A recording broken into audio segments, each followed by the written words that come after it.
Okay, I'll go ahead and open us with a word of prayer if everyone will go ahead and bow with me. Our Lord and our God, we thank you so much once again for this opportunity to gather and to share in fellowship and learning. And we would ask your blessing upon Paul as he presents tonight on short notice. May our discussion be blessed with your presence and with the memory of Rena. We thank you and give you the praise and glory in Jesus' name. Amen. Thank you, Deb, for covering. Ladies and gentlemen, our speaker tonight was to be Raymond Holland, and somehow we didn't get the communication. And then when Robert got communication with him this afternoon, he's asking to defer. And so Ray was going to be sharing with us about angels in the Book of Mormon. And while I could talk a bit about angels in the Book of Mormon because they have been noted for coming down from heaven, they've been noted for being with the children when the Christ blessed the children. They've been noted for all kinds of ministry, for speaking to people, singing and making evidence of the divine clear to people. And so the wide assortment of expressions of the angels in the Book of Mormon is something that we will still want to hear about. Hopefully, I've got the picture in front of you on screen share that shows a beautiful lady named Teperotu Rena Faura. Yes. And on the left is a picture that I took of her on our first date, which was a failure, a disaster. I had invited her to, well, she had, we were in Dr. Peterson's advanced conversation in Spanish class at Graceland. And Dr. Peterson asked each of us to teach the class one day for our final. And I took my slides in the archaeology of Mexico, and it was fun for me because I'd been there just the year before and had Teotihuacan and Palenque and Monte Alban, Dainzu. I had dozens of sites that I'd visited to show pictures of, and so I was able to handle that with a good deal of satisfaction. Rena struggled a bit because Spanish was her. Let's see, she grew up speaking Tahitian, was punished for speaking Tahitian in the French-speaking school, came to the United States and had to learn English. So Spanish was her fourth language. And so the question of what could she teach, she brought her guitar and sang. And she sang El Pecador in Spanish, Jamaïque in French, and Tiare in Tahitian. And Tiare ends up in the stratosphere, and she had this beautiful, clear high soprano that just sent shivers up and down my spine. And interestingly enough, we were in the old science building, and there were more people gathered in the hallway listening to her sing than there were in our class. Well, I worked up my nerve to ask her out immediately because I was in charge of the of taking students to the various congregations in the Monai Stake, and that evening we were going to Evergreen, and so I invited her to go to church with me that evening. Well, we got to the car, and a couple of other young ladies got in the front seat, and Rena rode in the back seat. We got to the church, and somehow things messed up, and she sat in a different pew. She rode in the back seat on the way back to town. We did stop at my residence with Mrs. Shakespeare, and so I took the picture on the left, which was a picture of our first date. And then the picture on the right is of her as homecoming queen in 1969 at Graceland. Well, just to give you that little bit of introduction to this beautiful girl, because we're going to be talking about angels tonight, and I didn't really tumble to the fact that I was married to an angel until quite a ways through our wedding, quite a ways through our marriage. But when she was one of the first women in our church to be ordained in November of 1985, the two of us were ordained together to be elders, and so we had the privilege of some pioneering experience as co-ministers. It was a marvelous experience because her sensitivities were so acute. Her love of people was so remarkable. She had been told by her grandmother to come to be in Zion because Grandma would never have that chance. And the parting words from her father were, "Daughter, love the people of Zion." And so she chose to love everybody that she met. And when she passed a year ago, February 28th, it was well, it was the third celebration of her life that it came to my attention that she she came back that morning and whispered in my ear to tell people that were coming for the feast that 200 people were being fed in the basement of the stone church. And she said, "Tell them, don't forget to love each other." Well, the experience with living for 5 decades with someone that I now recognize was an angel, I think might very well be instructive for all of you.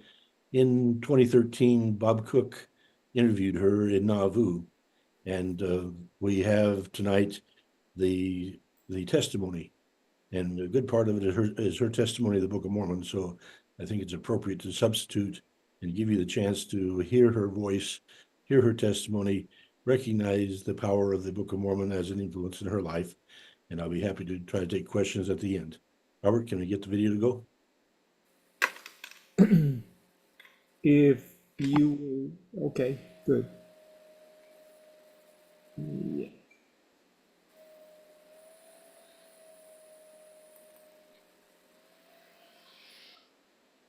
I'm going to sing about Zion.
Robert, we lost the volume.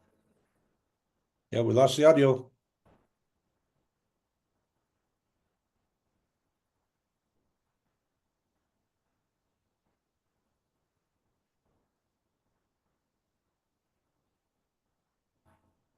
Robert, does you being muted affect us being able to hear?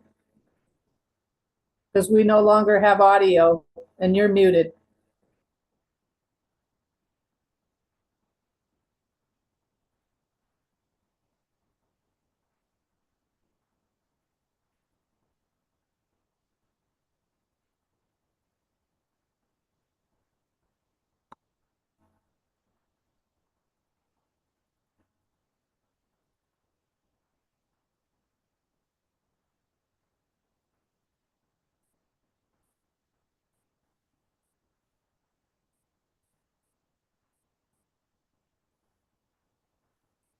daughter loved the people of Zion.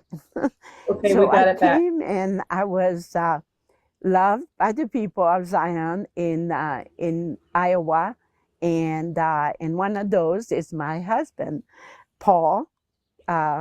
Paul, and so I'm pleased to share this with you. I'm Rena. As I said earlier, I'm Rena DeBarthe, and I'm Paul DeBarthe's wife, and he's the archaeologist here at the Joseph Smith Visitor Center. And I just wanted to start to say that I'm a member of the Community of Christ that is known as the Reorganized Church of Jesus Christ of Latter-day Saints.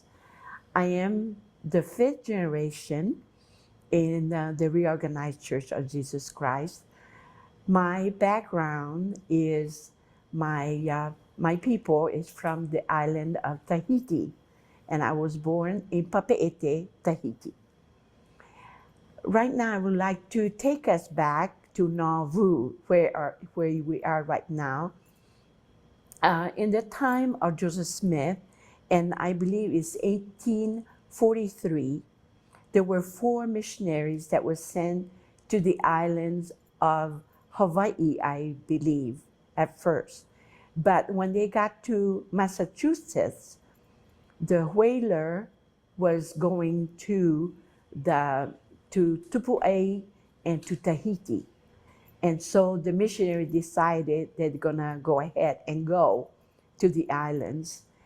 And on their way to Tahiti, one of their missionaries by the name of Knowlton passed away on the boat, and he was buried at sea. And the 3 other missionaries continued their voyage. And when they got to the island of Tupuai, Polly Pratt is one of the missionaries who decided he would stay and start the work of the church there. And Benjamin Gruard and Noah Rogers were the 2 missionaries that continued their voyage to Tahiti. On the way to Tahiti, they met also another person that was on the boat by the name of Lincoln, Seth Lincoln, I believe, and his wife. And there was also another young lady, and I forgot her last name, but her name was Rowena. And when they got to Tahiti, the English missionaries were already preaching the gospel to the natives. And so it was a little bit harder for them to come and start their work of the church there. So Benjamin Gruard decided that he will go in the outer islands of the Tuamotu, and he will go to the island of Anaa. And I need to say just briefly that my ancestors also come from Anaa, the island of Anaa. But the one that actually was a tourist at the time in Tahiti was John Hawkins, and he is my ancestor. He came from England, and I believe he went by way of Australia. And while he was there, he got married, and on the day of his marriage, his wedding, his wife was shot to death. And it was a very tragic, thing that happened. So his friend put him on another whaler and then sent him to Tahiti. And he was there for a couple of years before the missionary arrived. And he befriended the missionaries like Benjamin Gruard and Rogers and Noah Rogers. And soon after, he was baptized in a church. And from there, the work of the church started with Benjamin Gruard in Anaa. And he has a very, very interesting story to tell if you have the chance to read it. I would not take the time to relate that.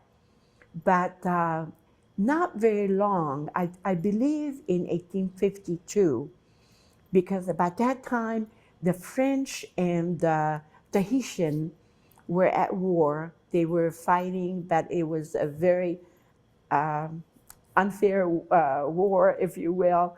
How would I say, a battle, because the Tahitian had bows and arrows and rocks, and with the cannons that the French were using. So they were defeated very quickly.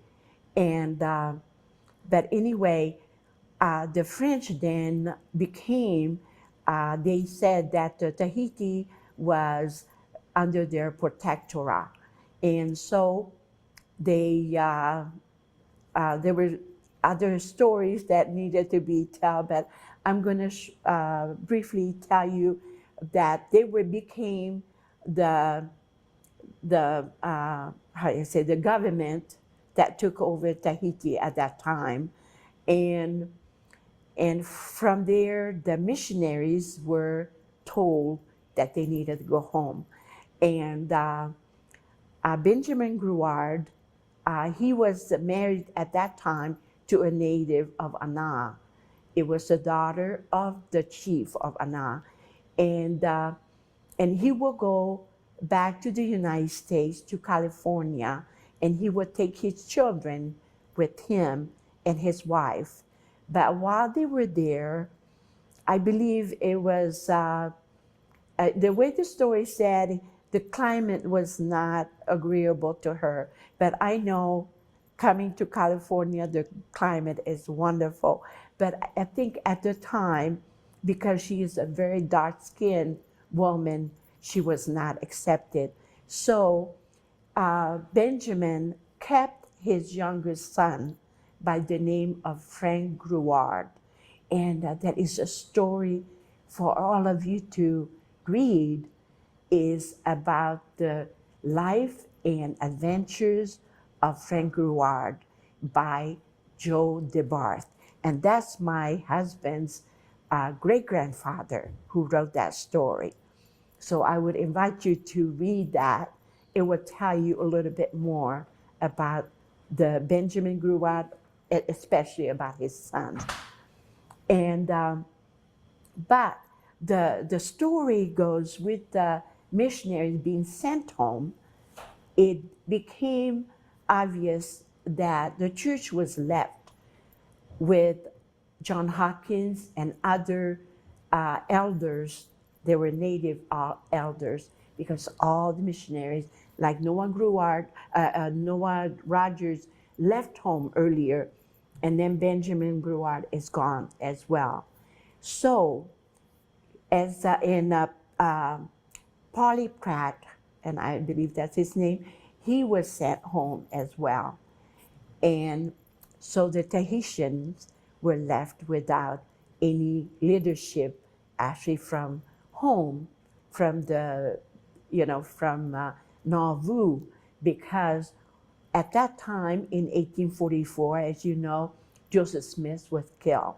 And so the church was without anybody running the church at that time that they knew of, the people in Tahiti. So my ancestor, John Hawkins, kept the church going for 20 years, until in the reorganization, there were some missionaries that were sent to Australia. And on their way to Australia, they stopped in Tahiti to get some water and other produce.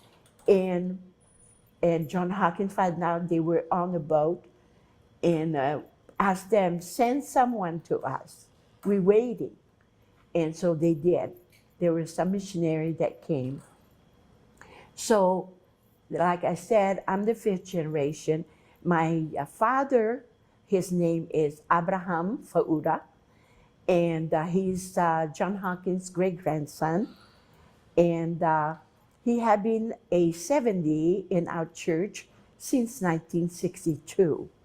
And in 1966, I came to the state to go to Grayson College, which is the church college at the time. I love the church. I grew up in Tarona.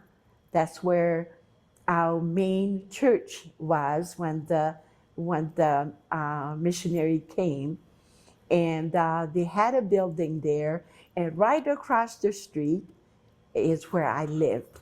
And so the churchyard was my stomping ground. I played there until I was 7 years old and we moved to Tipadui, is one of the small, it's right in Papeete, but it's in the valley of Tipadui. I used to live right across this church in Tarona, and that's in Papeete, actually. And as we were growing up in the church, everything about the church was so important to us because we did not have anything else but be involved in everything the church offered. At the age of 7, my dad decided that we needed to move, and he needed to build us a home. And but because we were very poor, my dad didn't have hardly anything. So he went to the wharf of Papeete and asked the people at the wharf if they had crates that they were throwing away. And so they gave it to him. And every day I will ride with my dad on his bicycle on the rod, and I will hold on to one of the crates, and we'll make that trip to Tipadui, in the valley of Tipadui. And there my dad will take apart this crate. And my job was to straighten up the nail. And my dad will, day after day, and whenever he has the time, he would make that trek to Tipadui. And not very long after that, we had enough wood to build our home. And he bought the 4x4, or I don't know how all the terminology for it, but so we could put a house together. But the interesting part about it is that you cannot touch the house. It has splinters all over. So our house is a beautiful house. My dad painted, but we are told not to touch it. But the important part about this, though, as I went to Tahiti, I told this story because I was sent there as the first woman being ordained in the Reorganized Church of Jesus Christ. And I went there in 1987. I was ordained in 1985. But the people in Tahiti were not ready for the woman to be ordained yet. They were called, but they're just waiting. So I was sent there to just go and visit my family, but I was asked to come and preach. And I preached about the house that my dad built. And he used all the nails that were available to us. And there were crooked nails, there were nails without heads, and I refer that to us as people. We're not perfect. In order to build the kingdom of God, God has to use whatever material He could have. And that is the way we are. He accepts us the way we are, all with the crookedness, if you will, of the nail, like I was straightening it out. And my dad was able to build the most beautiful house in my eyes as a child of 7 and 8 years old, around that age. And I remember he painted a house, the brightest blue house in that area. And I thought that was the most beautiful house. But how interesting for me when I shared that with the people that night at Tiuna, this place in Tahiti that the Tahitian people call Tiuna. And earlier I sang about that song about Zion the Beautiful, where the pure in heart are. Because at that time, Te Parepare, which is the real name of that place, was changed to Tiona.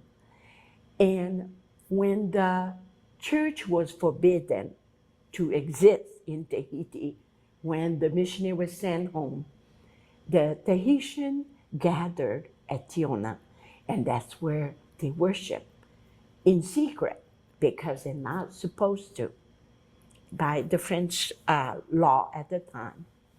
But anyway, it is a beautiful analogy of God using all the materials, which is you and I, and building his kingdom. I wanted to continue to share with you because the night that I was asked to preach at Tiuna, the place was packed. But one thing that was interesting was that not everybody were ready for the women to be ordained in the church. And I was the first Tahitian, priesthood member. And so when I came to share with them, there were a lot of people in the audience that were not ready for that. But come the following Sunday, my husband Paul, who was ordained the same time as I was as the elder of the church, he preached and I translated or I interpreted his sermon.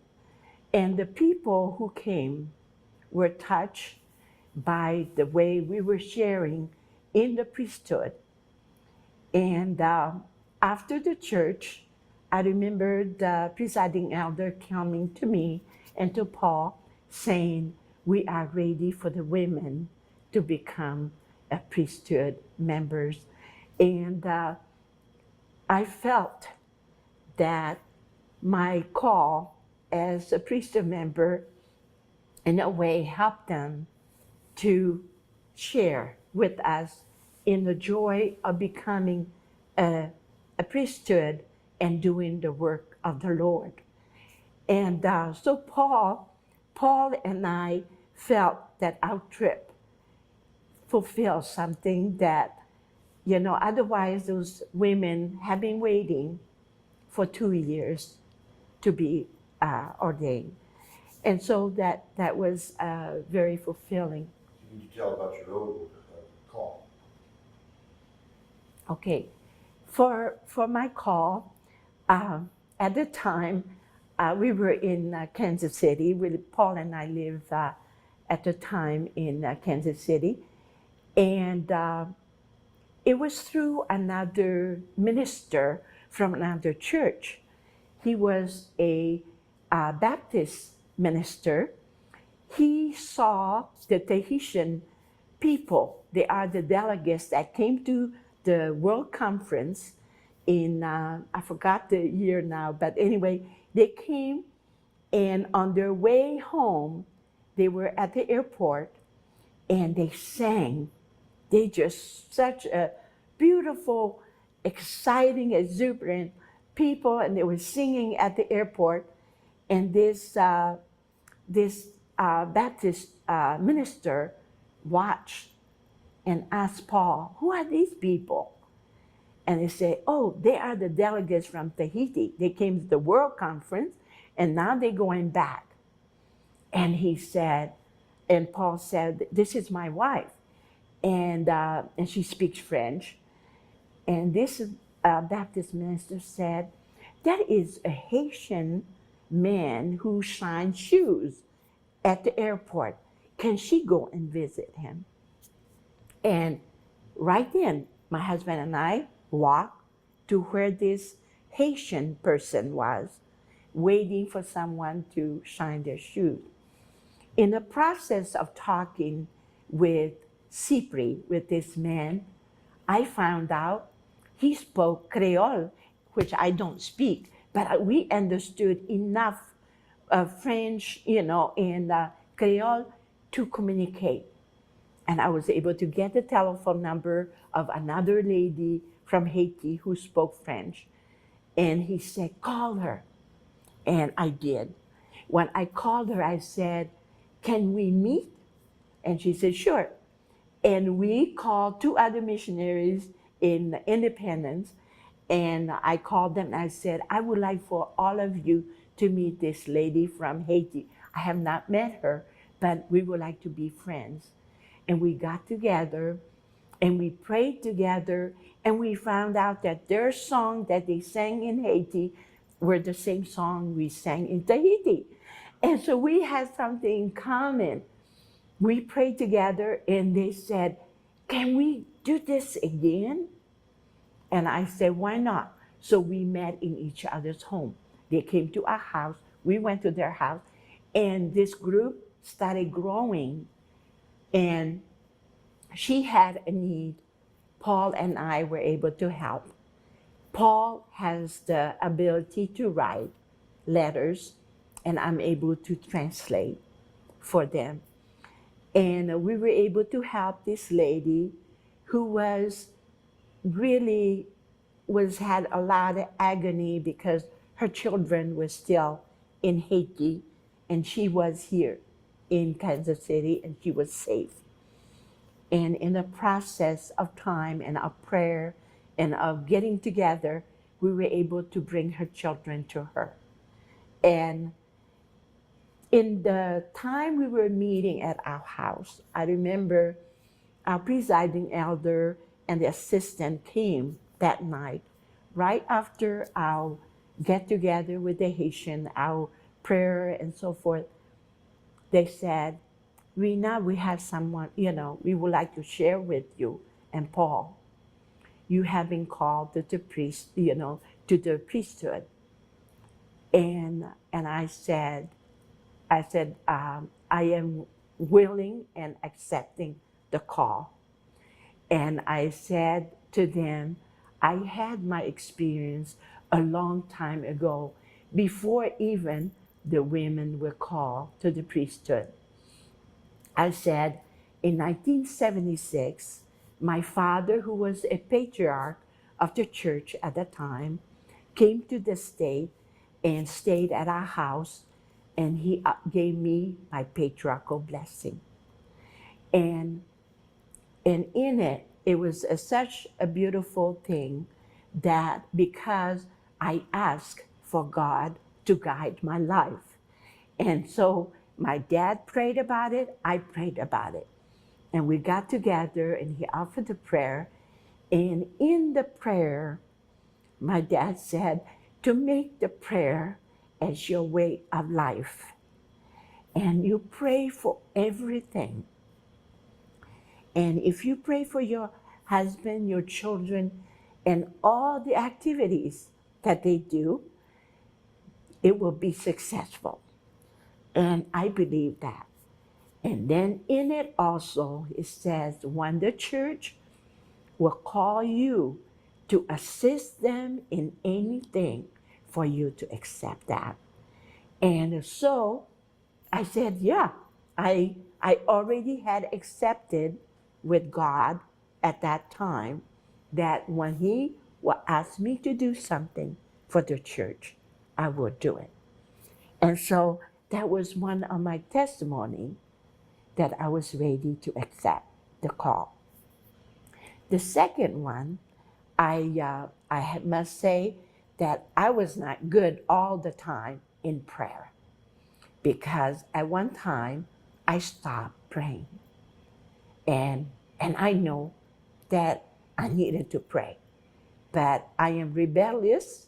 I was rebellious, and I decided not to pray. And at the time, Paul and I didn't have very much money.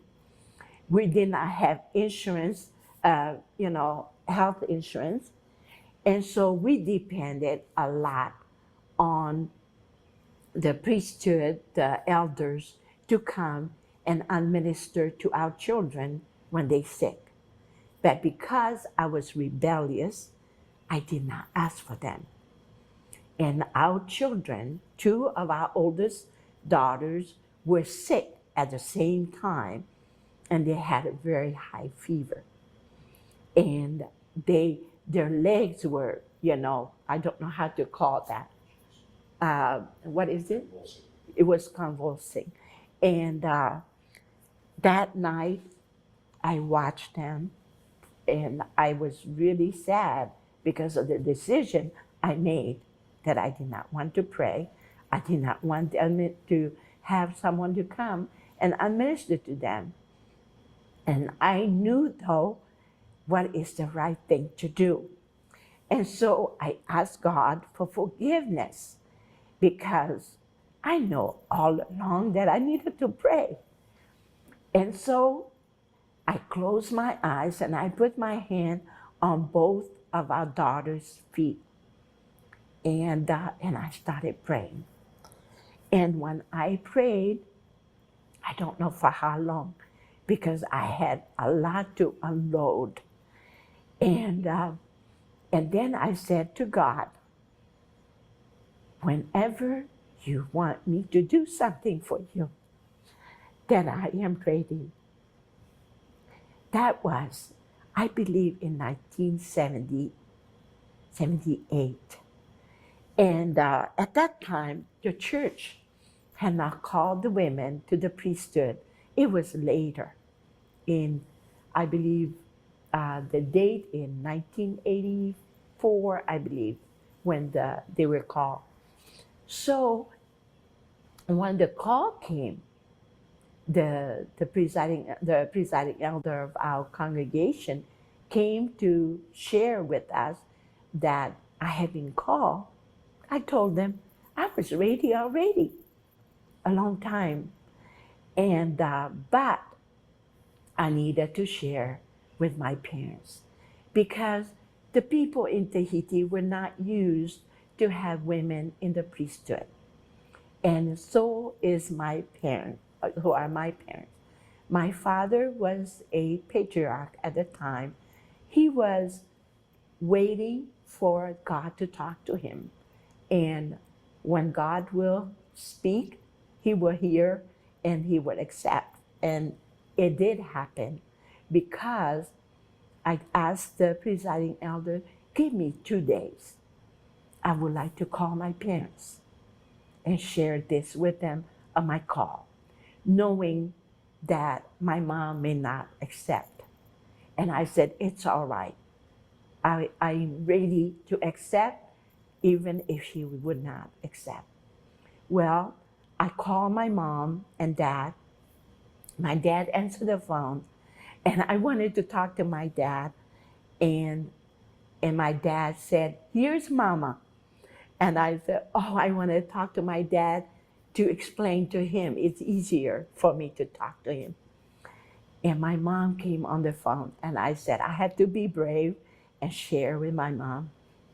And I said, Mama, I've been called to the priesthood. She said, yes. And I thought, Mama, did you hear me? Because I was not expecting for her answer like that. She had spoken. Huh? She had spoken. She had spoken before at a reunion for family, and she did not accept the women in the priesthood because it was announced, already, and she has a hard time with it. But when I called, I don't know what happened, and she just was so pleased and said that I merit to be called to the priesthood. So I was very, very delighted, very happy, and but I couldn't believe that I was getting the reception that my mom gave me. And so when we came then in '87 and preached there, and the change of hearts, the people were ready to receive the women in the priesthood. And from there on, we have testimony of a lot of the women and men working together. And I feel that is a blessing for all of us. I wanted to speak a little bit about Zion, the way the Tahitian people see Zion, especially my grandparents, my grandmas.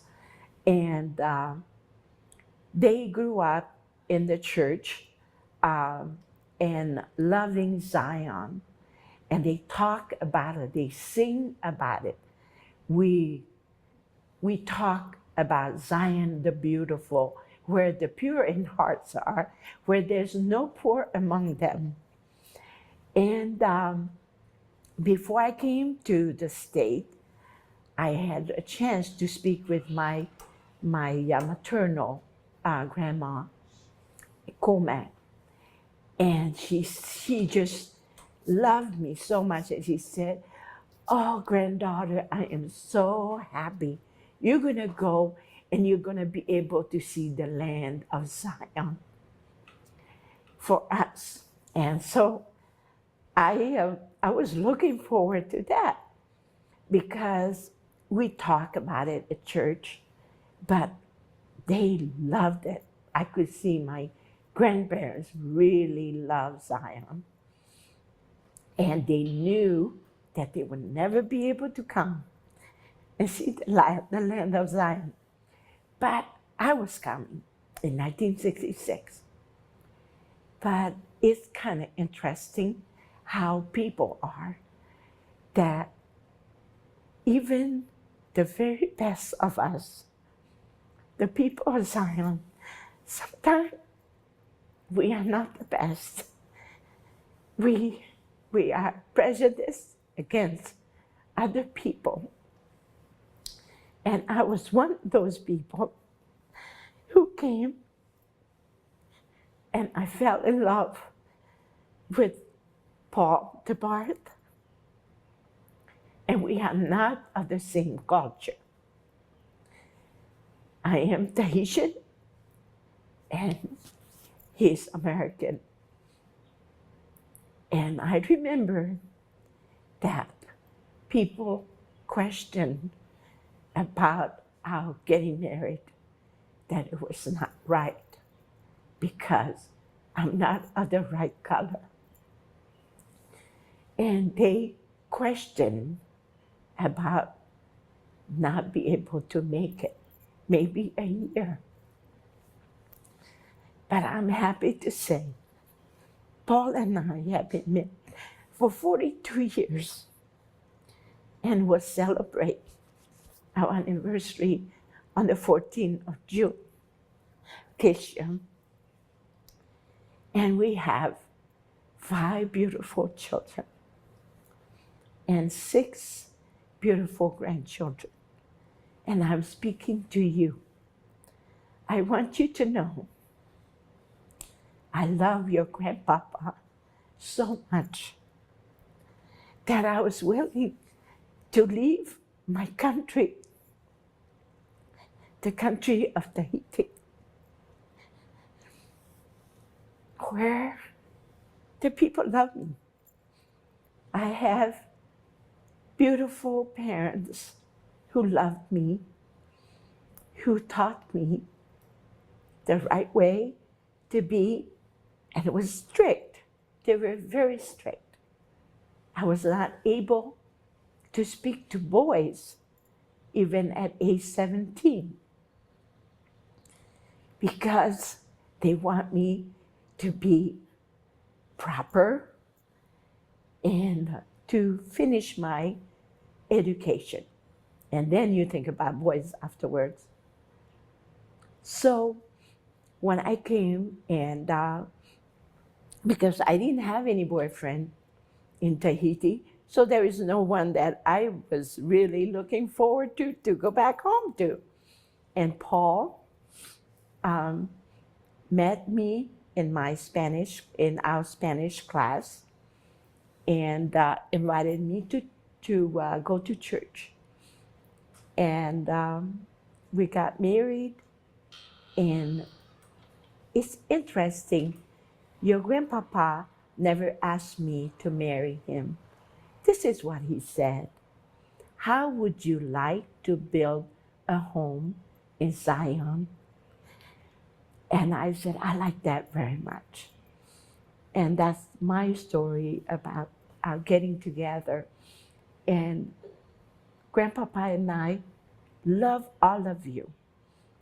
And we'd like for you to find someone that you love, that you can share your life with. And happiness is where my home is. That's my home. And I found my home everywhere Grandpapa and I went to.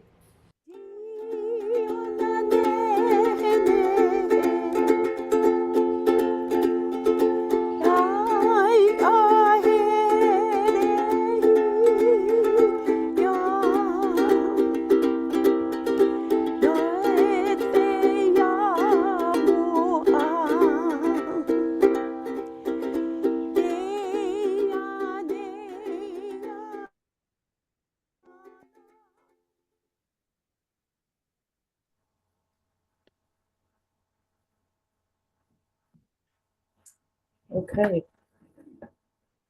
Thank you, Robert, for playing that. And Paul, thank you so much for sharing that video with us. It brought back some really cherished memories of when Rena was with us and shared with us all those weeks prior to her passing. Such a beautiful testimony. Thank you so much for sharing that, Paul. Well, I thought I remembered that she had talked about her Book of Mormon beliefs, but apparently I misrepresented that. So, but her testimony of the Book of Mormon was profound. In fact, she shared on one of the earlier, on one of the Book of Mormon perspective forums about her family's tradition of Hatota being their founder, who had come apparently from the land to the east to settle probably in the Marquesas first, and then in the Tuamotu archipelago. Hatota is probable translation of Hagoth in the Tahitian language.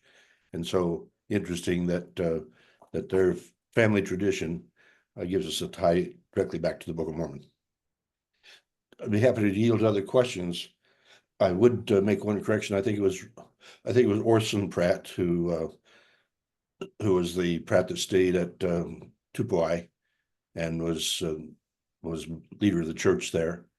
It also, I think, is of interest that Noah Rogers, trying to start the church in Tahiti, got frustrated and went on around the world, was the first missionary of the Mormon movement to circumnavigate the world. But fundamentally, yeah, let Rena's testimony, I wanted it to be shared because to me, I think you see some evidence that she was an angel wearing human skin. Thank you, Paul. Terry, go ahead, please. Paul, I was a beautiful story by a beautiful woman. My question is, how did her family get from the regular LDS church, which Orson Pratt and the others are part of, to the reorganized LDS church? Okay, she mentioned Benjamin. I'm sorry. She mentioned that John Hawkins had been her ancestor, and John Hawkins was baptized by Benjamin Gerard, and that was and the two of them were working primarily in the Tuamotu archipelago, whereas Pratt stayed down in Tupuai. So when Hawkins was left in charge because there were no more missionaries from the United States to come instruct the people, his daughter married Moe Faura. And I think he was only about 16 years old at the time that he was ordained, but Moe Faura became the practical on the land native minister who led the church in Tahiti, and did so with the assistance of John Hawkins, who had the English contacts. Moe Faura's son was Faura, and he became the native leader of the church following.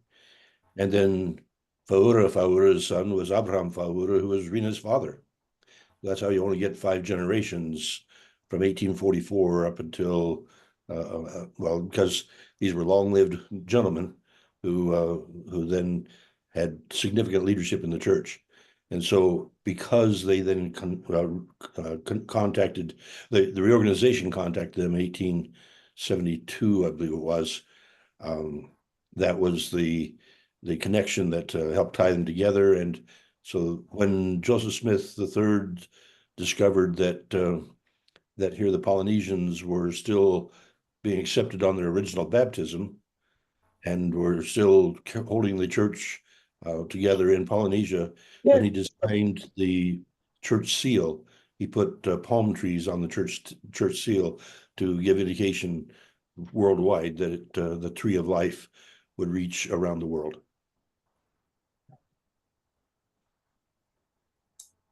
Val put a comment in the chat that Anson Pratt played a major role in establishing the gospel in the Pacific. I think Anson was in that next generation, going back, and I think he was in Hawaii. Well, So he went down into Tahiti too.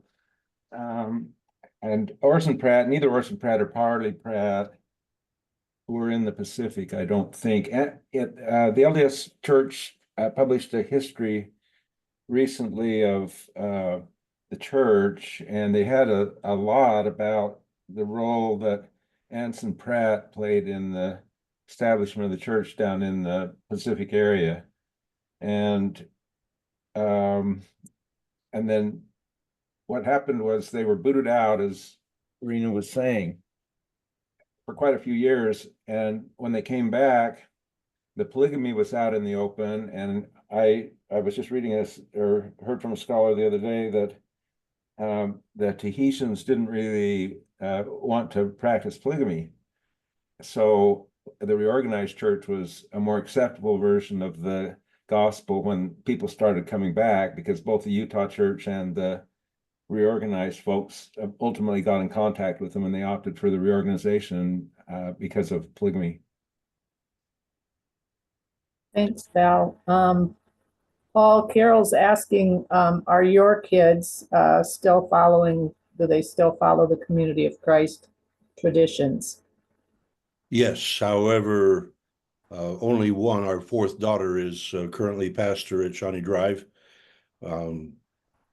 All 5 of our kids live within 30 minutes of our house, and so they're supportive of their sister, who is the pastor. And yet I would say she is the most active, and the others are fundamentally supportive, and they're proud of their ancestry.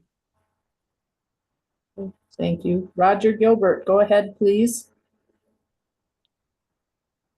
Yeah, Paul, that was an amazing testimony. I appreciate you sharing that. Just to have that has got to be more valuable than gold for you. I gotta believe that's just a beautiful, beautiful testimony. But I couldn't help but wonder if that first date went so not according to plan, what you had to do on the second date to get her on the same pew. Well, I'll explain that, and I should warn you that if you're going to have a happy 50-year marriage, it's probably a good idea to mess up the first 3 dates. That's what I did. The second date, I invited her to the basketball game. And she had dated both of the top scorers on the Graceland basketball team. They were African Americans, and she applauded them and got excited about them scoring, and I made fun of her and made fun of them. I just made a real fool of myself. I mean, it was just, as I look back upon it, it was, I embarrassed myself on the spot. And so that clearly was not a good date as far as I was concerned, because I just, well, I didn't treat her with the respect that she deserved. I didn't treat her friends with the respect that they deserved. And so I blew it. But she was kind enough to accept my third invitation. And so this time I knew I had to make up for two lost causes. And what could I do that would be of value?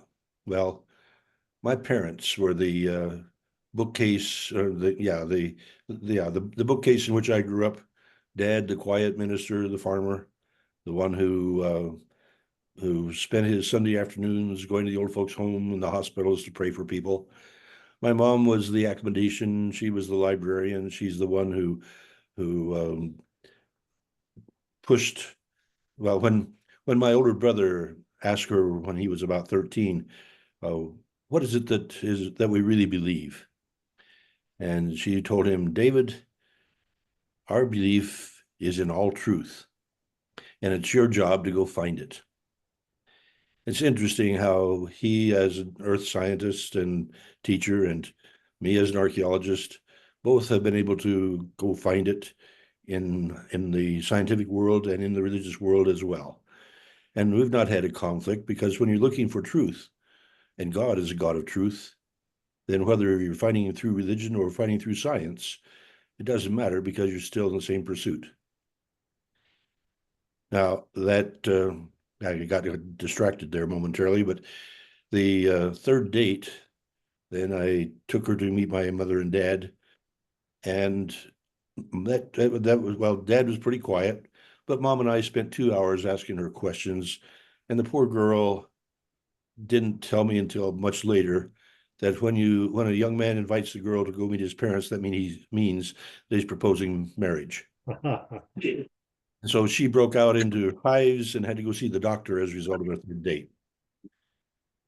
That's just not the way you really want to get things started, but that's the history on those first three. And yet she was so kind. You could tell how kindness radiates from her. She didn't emphasize, but let me highlight that when she came to the United States, she stayed with a family that told her there's no room in Zion for people of color. What a harsh statement for a person of color whose family were people of color. There's no room in Zion for people of color.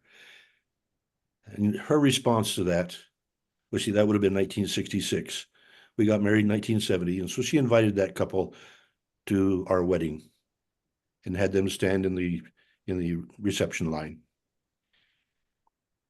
They had told her, well, they had told her that she shouldn't marry me because I was the wrong type. And yet she was able to overcome the racism issues that she was confronted with. She was able to overcome the hostility that she faced by embracing it, loving people, and saying, okay, I love you, and so come to my wedding anyway.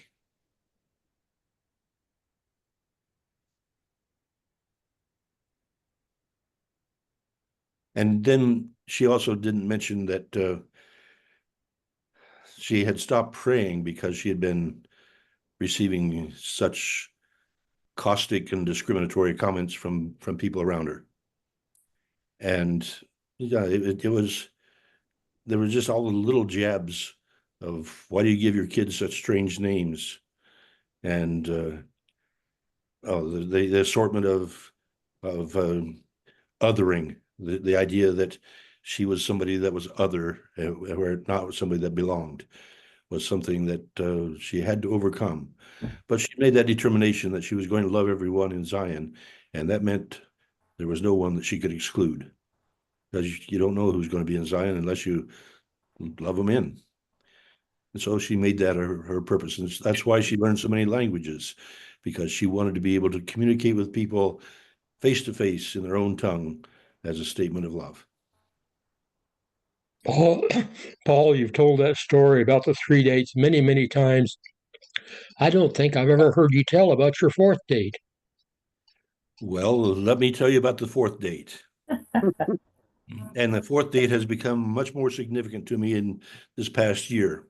Because in January, when I went into the Joseph Smith III home, one of the first artifacts I found was a grasshopper vase. And grasshopper vases made out of glass, cut glass with grasshoppers mounted on the exterior, were a very prized possession in the 1880s. This grasshopper vase was given to Carrie Smith. She had been born to Joseph III and Emmeline in 1861 in Nauvoo, and now in 1881 she had moved to Lamoni to work in the Herald House with her father. She, in the meantime, had been keeping a record of autographs of friends and family, and she really had an awesome set of autographs from 1876 to 1886. And one of those autographs was from her future husband, Francis Weld. And matter of fact, on the back of one of the pages, she was practicing writing her name, Carrie Weld. Well, anyway, Carrie received the grasshopper vase from her cousin, Alexander Smith's daughter, and she then passed it on to her daughter. Her daughter was Rebecca Nolan. Rebecca Nolan was an old lady in Lamoni when I was a kid growing up, and so I actually remember her, although I did not realize that she was Joseph Smith III's granddaughter. Rebecca Nolan passed it on to Delmer Good, who was a professor at Graceland. And Delmer Good was not only a chemistry professor, but he also planted several gardens on campus. And it happened that he planted one garden on the south side of the Student Union. And on our fourth date, that's where I need to explain. That's where Teperotu Rena Faura gave her first kiss to Paul DeBarthe. And I didn't know until later, quite a bit later, that she had saved her first kiss for her husband.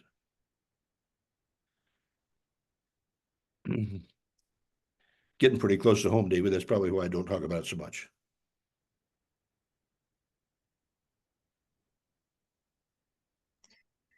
Thank you. Well, and yeah, we had some later dates that weren't quite so good too, but when you look at 50 years of living together and can see the blessings that we have been blessed to share, the opportunity to live 5 decades with an angel wearing human skin is something that, as I look back upon it, has touched and blessed my life every day.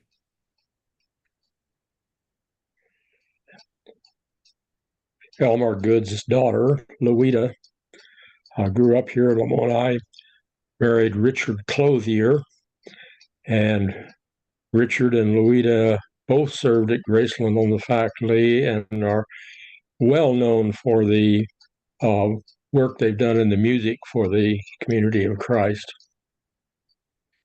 And Louita is the one who gave the grasshopper vase back to Joseph Smith home, so that it has returned. It's been through the cycle to be out and about. Now it's back celebrating that remarkable legacy of the Smith family. And Louita serves the church and the congregation as an evangelist.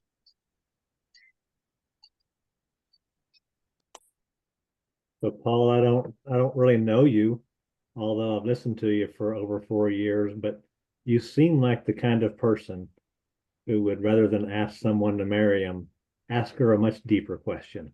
So it was very impressive. Well, she took a couple of days to ponder that, and she came back and recognized that it seemed like maybe a bit of a strange way to ask me to marry her. But she affirmed that she did want to build a home in Zion with me, and that presumably meant that we were getting married too. Along with that, an engagement ring would be appropriate. And we had a trip to Mexico, and so I looked hard for an engagement ring. And she said, if you get a diamond, then the guys at Agape House at Graceland will strip you of your clothes and throw you in Big G, which was a regular tradition for people that were getting engaged. And she said, I don't want them to do that to you, so make the engagement ring out of bamboo. And so I acquired a bunch of a length of bamboo and found a place where I could cut it and have 3 hearts entwined. And with those 3 hearts entwined to indicate that we would tie our hearts to that of the divine, I gave her that engagement ring, and she wore it until the day of our wedding. And when she was taking a shower, it went down the drain.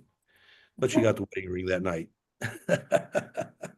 And unfortunately, I don't even have a picture of that original ring, but it spared me from getting stripped and dunked in Big G, as happened to some of my friends' colleagues. She was a sweetheart. So, Paul, I'd like to share, and I think shortly after Rena passed away, I shared this with the group on Monday night. But talking about angels and talking about Rena, I had been reading the Book of Mormon from the beginning with Robert Cook. He had challenged me to accept a challenge to read the whole book through. And on the day that Rita passed away, I was reading from Alma chapter 19, and I want to share it with you guys. Now, concerning the state of the soul between death and the resurrection, behold, it hath been made known unto me by an angel that the spirits of all men, as soon as they are departed from this mortal body, yea, the spirits of all men, whether they be good or evil, are taken home to that God who gave them life. And then shall it come to pass that the spirits of those which are righteous are received into a state of happiness, which is called paradise, a state of rest, a state of peace, where they shall rest from all their troubles and from all care and sorrow, etc. And I just thought that that was amazing, that on the day that Rena passed away, that was the scripture that God put on my heart. Thank you, Deb. Let me add to that the day before was a Monday, I believe, February 27th, and our speaker was Ron Smith, speaking on Father and Son, 2 or 1. And he used the parable of the magnet, so that if you're looking with a single dimension, you only see the leg of the magnet, and so yeah, if there's 2 legs on the magnet, then you would see 2. But if you get additional perspective, additional dimension, then you can see that the 2 legs of the magnet are tied together, as that magnet looks like a horseshoe. And now then you can see the 2 are actually 1. And then if you add to that the power of the magnet, which reaches out around it so it can pull with its magnetism, it can draw other ferrous metal to it. Then here you see a parallel with the Holy Spirit reaching out from the Father and Son to complement the overall power of that body. For me, that was a profound and powerful testimony of the need for us to recognize the additional dimension that we embrace when we die.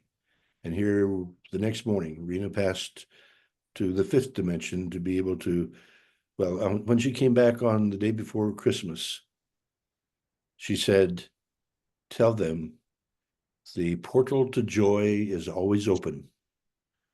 From my perspective, the portal to joy is always open, but people slam it closed by lying, by deceiving, by following traditions that don't lead them to happiness, by deceptions that mislead people. And so we slam the doors shut from our side, but it's actually still open to that 5th dimension.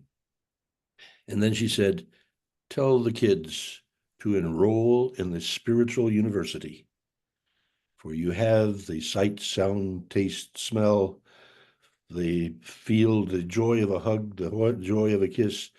You have the joy of the flowers, the birds, and the songs. but it's the spiritual dimension that you continue with once you pass through.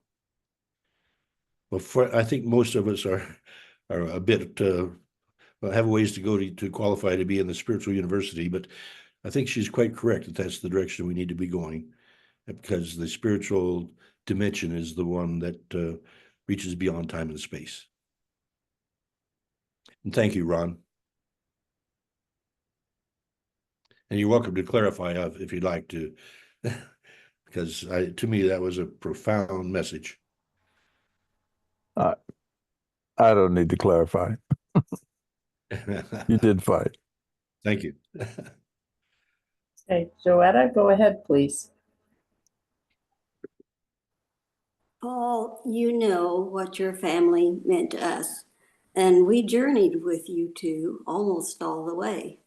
And I remember one night when one of the little girls was sick and it was late, and you called, I think maybe you're just getting out of the hospital, and asked if you came by, if Bob could minister to her. It's a precious moment. But also I was thinking, what a joy in my life that we as a family got to share with the Tahitians when the young man that belonged to your family and lived in Tahiti came to live with us for a while. It's a precious moment for all of us and a precious memory. And it is for him too, because he still calls me Mom when we're on Facebook. And he guaranteed me about a week ago that he's going to come visit us. So I'm looking forward to that. But the joy also goes further than that. As my aunt was Fanny Pender Page. You have to go back about quite a few generations, let's put it that way, because I'm not sure. She's the first woman that the RLDS Church called out by herself when women did practically nothing, and they asked her to go to the South Seas, and she did. She passed through Tahiti, she passed through the other places there, started a school, and I wonder sometimes, does she look down at me and smile and say, thank you for continuing on. We love you, Paul, and your family. Now, Fanny Page was one of the ladies who took care of the mansion house at Nauvoo. She and her husband were there, I think, in the 1920s. I think that was shortly after she came back from the islands. And yeah, her profound impact upon history, as I have been writing the story of the mansion house, well, her family and the Garrett family. Let me just add that one, because I had the surprise this last Friday of a person that came to my front door in Iowa here. And I don't use the front door. I use the back door to get in all the time. So my back was hurting, and so I waved her around to the back door. And she came, and I saw that she was wearing cowrie shells in a necklace. And so one of my first comments was, "Oh, that looks like a Tahitian necklace." And she smiled and said, "Oh yes, my mother brought that back from Tahiti when she went." And when she grinned, I saw the Garrett grin, just like her mother, whom we had taken to Tahiti when her mother was 80 years old and in a wheelchair. But she had that desire to go back to where her ancestors had gone. And I think she may have been part of the Page family too. But anyway, the Burtons were the part that she wanted to replicate, I think. And it was just a fascinating thing for me to suddenly realize here was the youngest daughter of the Garrett family, whom I had known since she was just a little girl, but had not seen. And we went to dinner together and just had a delightful conversation. These meaningful relationships that span the generations are so precious. And thank you, Joetta, for reminding me of the precious, meaningful relationships we've had.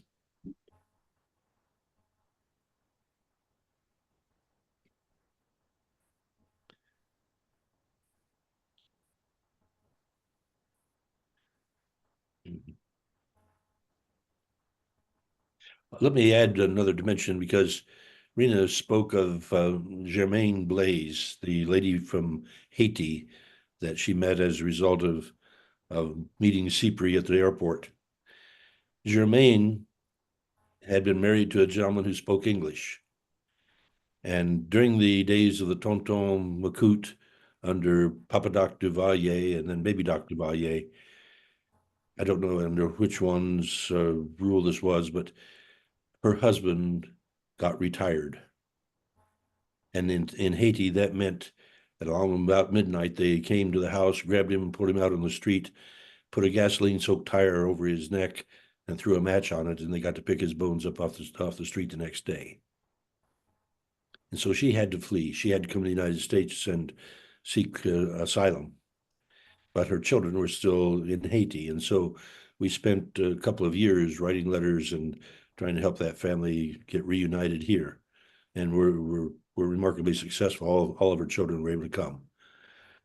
But again, that was Rena's doing. She was doing anything she could that she felt the church was calling her to, or that God was calling her to, and to be able to help refugees was one of those activities of the angel.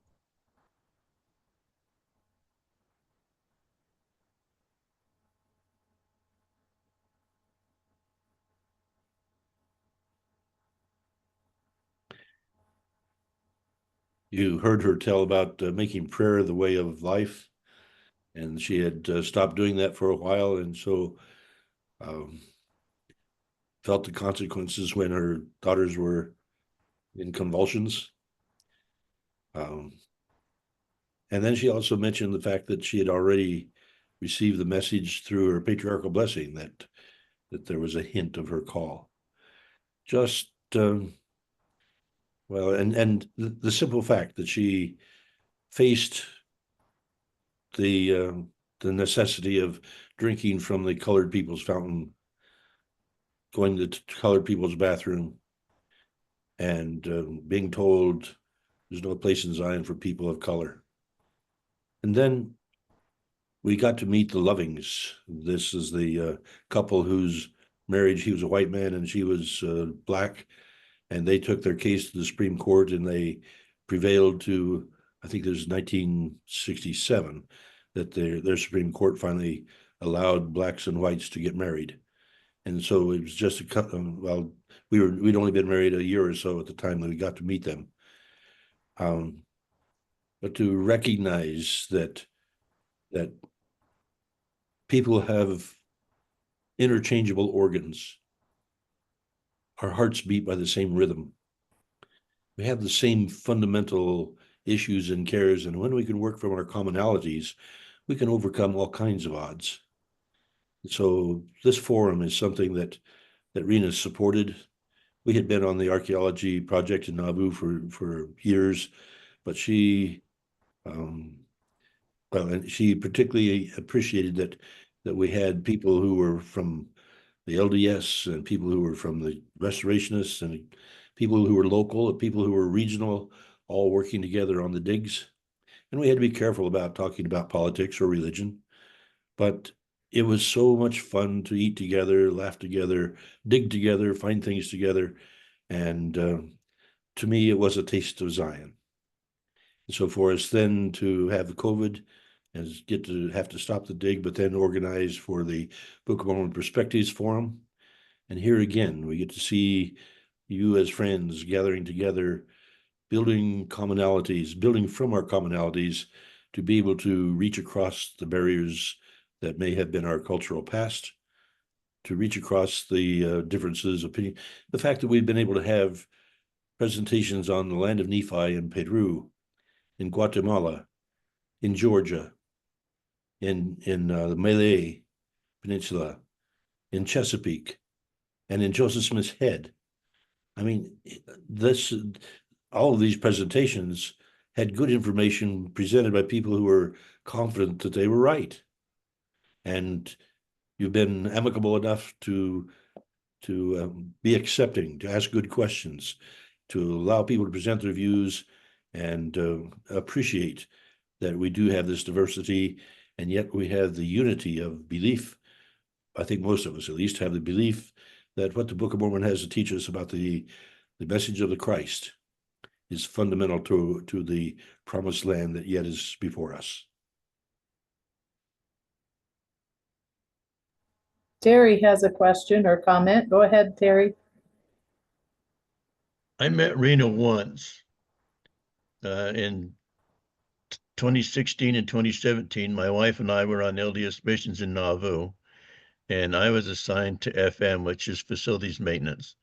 They're the ones that keep the roads up and all kinds of stuff internally. And I had a CDL, and so I was assigned to some of the big equipment. In fact, I was an equipment driver. Well, my boss in 2016 said, "There's a lady out here," and he told me where it was, "wants a bunch of rock." And so I got my loader and put it in my dump truck and took it out there. And this property is just across the road that goes into Dig Nauvoo property in a grove of pine trees there. And so I asked her, I just noticed it was a Polynesian lady and didn't know who she was. I didn't know Paul at the time either. And so I asked her where she wanted the rock. So I dumped it on the side of the road, and I asked her what she was doing. She was in the process of making a pathway through those trees with benches on it where people could go sit and meditate. And maybe some of you have done that. I don't know, but I thought that was a pretty neat thing in a nice, quiet grove like that to just go spend some time and do that. And then a couple of years ago, Paul showed a picture of Rena, and I said to myself, "That's the lady that I took the rock stuff to." And then I knew Paul by then. So I thought that was interesting that she, thought enough that people should have a space where they could be peaceful and go and meditate and whatnot. So that must have been part of her personality. The fact that she wanted people to have that quiet time in the pine trees and she had some help, but they put together probably 20 different stopping spots on the trail through the trees where you could read the scripture and be oriented to the call of God for us to appreciate nature. And thank you for remembering that.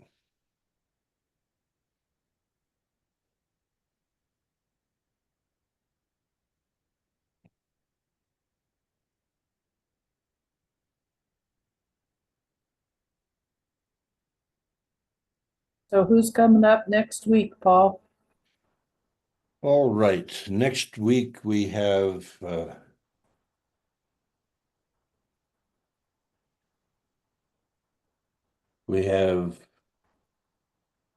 James Lucas, Why the War Chapters. And following him, we have Jeremiah, what is his last name? Jeremiah Morgan. And then Kylie Turley. And then in December 16, we get to review. Ron Smith is coming back to us with his Christmas story from the Book of Mormon on the 23rd. We have Lyman Platt, testimony of his ancestors on the 30th. Julie Frederick, the problem of suffering in the Book of Mormon on January 6th. Brian Stubbs coming back with additional linguistic information on the 13th. Rainbow Eagle is scheduled for January 20. On the 27th, we have Eric Scott, the other site of Nephi, and he will tell us about the secret pass. And that means we're ready to start booking people in February. And so I think last week I asked for help to get some people scheduled, and suddenly we are booked up to the end of January. But still open if you'd like to claim a spot in February or March. There's a prospect that we're going to get an archaeological project back in Nauvoo in May and possibly in June. If we can get money raised for Abigail to continue her part-time work at the Joseph Smith House, then I'll be free to go conduct archaeology on the Robert Smith property in Nauvoo with Bob Smith and probably BYU students coming to help. So, Be sure and keep me posted on that, Paul, so that I can request vacation to be able to come and help. well, notice that we have our World Conference end of May, first week of June. Right. And some of us have obligations to be there. And so we're having to work on schedule, trying to get the BYU people to cooperate so that we can, they commonly want mornings for the dig, and typically only take 4 mornings for a group. And they commonly spread those over a couple of weeks. And so that probably will be second and third week of May, and then very likely second and third week of June. That's the tentative schedule anyway. But anyway, and that depends upon me being able to be free by having.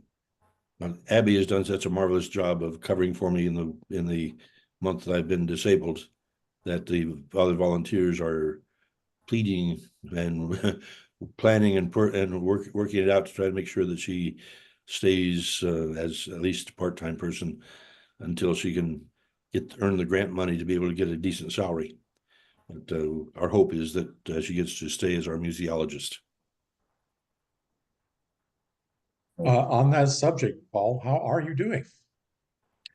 Well, thank you. I have been so blessed, first of all, to survive the accident, and second, to have the glue gun treatment that put my vertebra back together. But this last week, I made the mistake of leaving the house in Lamoni and missing the bottom step. And when you lurch by missing the bottom step and twist yourself rather severely, it tends to enhance the pain memories that are the very astute memories to tell you that you're alive.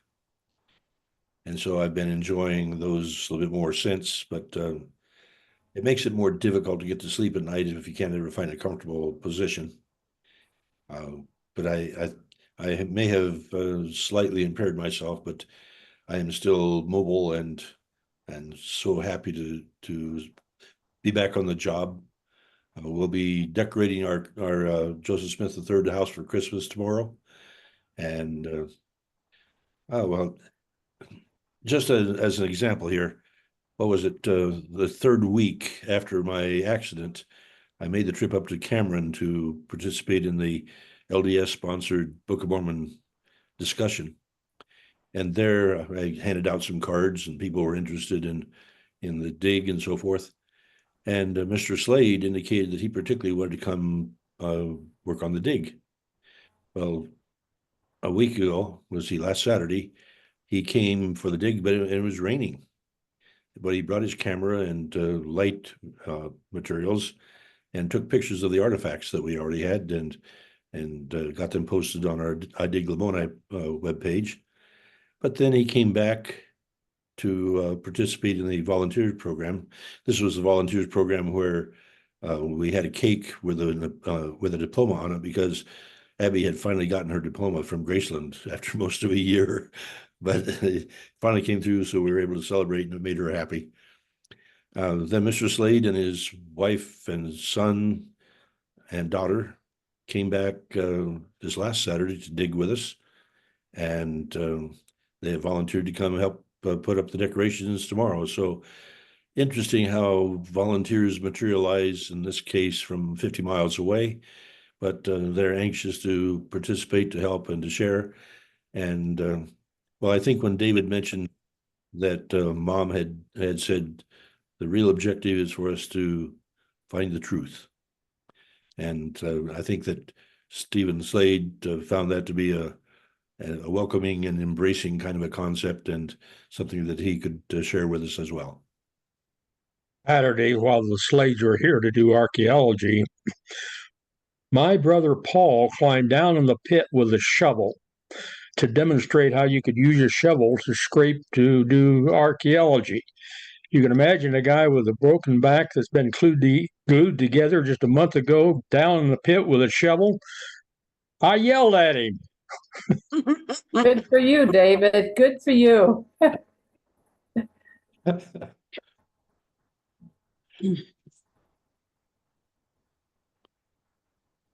Well, sometimes people need to learn how to do things by trial and error.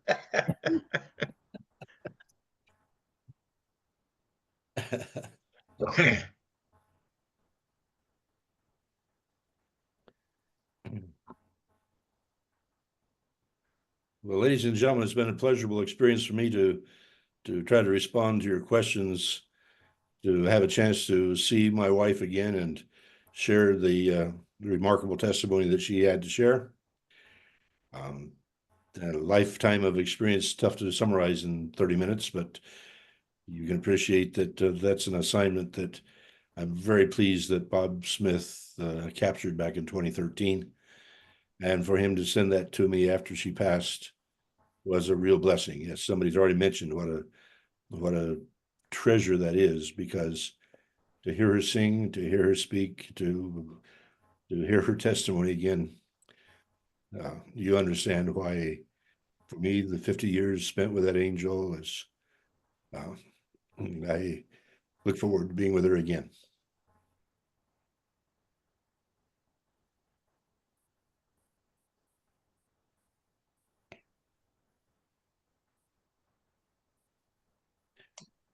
Well, if there's no more questions, come, David, you want to speak? I was going to tell Deb, since Deb was here and helped us open up that site, that we're now down to level 8, Deb, and continuing to make progress. Oh my goodness. I got to get back there. Yeah, we're finding some interesting materials. We have an assortment of earthenwares coming out. The Slade daughter found several pieces of stoneware in square 17 North, 1 West. And when she got the toothbrush and got the edges clean and then discovered that 2 of her pieces could be glued together, she was just so delighted. It was just so much fun to see her making that discovery and discover, oh, wow, these 2 fit together. And that's the kind of thing, well, that inspired the whole family because they want to come back and find more pieces put together. And when you see things like the grasshopper vase in the house, here's a big, beautiful piece that is intact. And then you go dig and you find fragments, perhaps of something like that, thumbnail-sized pieces, and get to try to start putting them back together again. It gives you a contextual framework that is very instructive and useful. And so I particularly like it when we can get kids involved in the dig, because for them to find artifacts that they can then relate to the history, relate to the people, and relate to the culture, it is meaningful enough that it will affect them for the rest of their lives.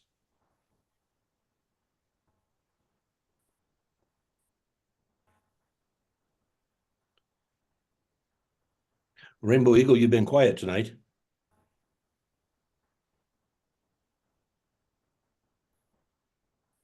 I truly have enjoyed the sharing of Rena, especially the fact that her mother must have really had something come to her to be able to accept the daughter's priesthood calling.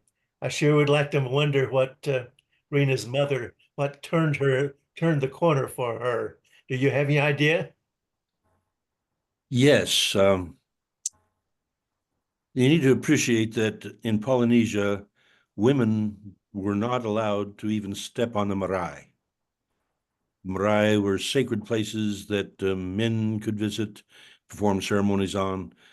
Rena's younger sister, even after ordination, still refused to step on a marae, and I asked her to come give me information, but no, she would not, because it was taboo for her. Rena's mother was part of that patriarchal tradition and had been born and raised in it. Mm-hmm. But she experienced a spiritual manifestation after Rena called, or about the time that Rena called. And it may have been just before that, but she received a spiritual manifestation, and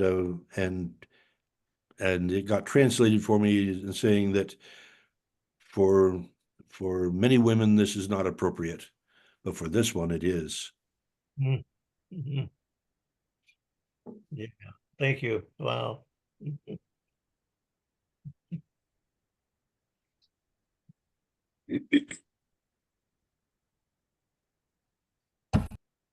Paul, do you have a song for us tonight? Yes, let's wrap it up. Some of us need to get to work tomorrow anyway. Okay. Deep river, my home is over Jordan. Deep river, Lord, I want to cross over into campground. Oh Lord, I want to go to the promised land, the promised land, the place and people of love, Zion. Deep river, Lord, I want to cross over into campground. May not be able to make it all the way, but if we at least can cross over and get into campground, perhaps the next generation can get there. Thank you, ladies and gentlemen. Thank you, brothers and sisters. It's such a pleasure to have you gather for these Monday evening activities, and I feel so blessed, especially tonight. Thank you, Paul. Thanks, everybody. Jim, we'll see you next week.